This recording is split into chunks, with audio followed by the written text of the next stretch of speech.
Hi everybody. I would like to share with you another successful case I had with a couple who healed from infidelity. So let me tell you the story of Sam and Joni. So Sam and Joni, married for quite a number of years, have two kids, ages 12 and 14, and they had all the makings, like many couples, of a happy life. But while she was in Europe with her two kids, she discovered, and believe me, it's easy to get discovered, she discovered that her husband was cheating with a woman while she was gone. He couldn't go with them to Europe. He was in LA, and he had an affair. And so that's what brought them here. Of course, it messed up the rest of her vacation. She came in with him as soon as they got back and was devastated, as anybody would be. And so what we did, and what I always do, is first of all, I understood how devastated she was. And she knew I was in rapport with her, but it was very important, as I always say, to understand what made him do it, what was behind it. People that cheat aren't necessarily bad people. They are trying to solve a psychological problem, but he was doing it in a way that obviously was very hurtful, and he didn't want the marriage to break up, and he didn't want the family to break up. What we discovered was that he was feeling very disconnected from his wife. He was unhappy with his work, and he wanted to make some changes to his life and maybe even change his life direction. And his wife was consistently trying to manage everything. She's one of those people that could just be a great manager, manage the family and manage the finances.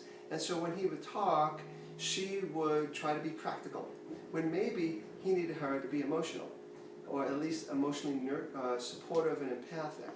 I am not blaming her for his choice. It was his responsibility. But why they started to get successful is because, number one, he owned his part of the problem. He would not push hard enough.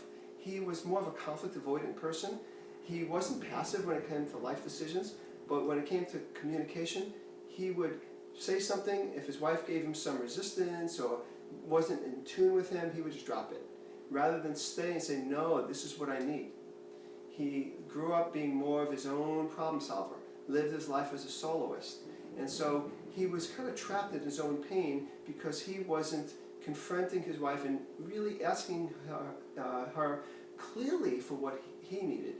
So while she was gone, he was going to this coffee shop, and he met this woman who was a regular there, and they started talking, and she, lo and behold, was supportive of him. And that began the slippery slope, where they developed a relationship. They had some sexual liaisons, and that's how it happened. So he owned his stuff, and she started to see him as a person who wasn't just a cheater. He was a person who wasn't confronting his wife and asserting himself enough with her. And that was his job in therapy. What she was able to get, once she felt totally understood, was that she also had to own her part, and she did. What she did was recognize that she was being so practical and so concrete that she wasn't listening to what he was saying and the pain that he had, because what he was saying caused her own anxiety. What's going to happen if you change your job? Or you might be unemployed for a while, and what's going to happen with the finances? So she became a far better listener. And as they continued this practice of communication, first in the session and then of course at home, they started to get closer. She started to see changes in him. He started to light up when he saw her. None of these things were happening before the affair was discovered. And this is a couple that has fared quite well. This has been now, a year has gone by. They come and see me as needed for tune-ups once every month or two.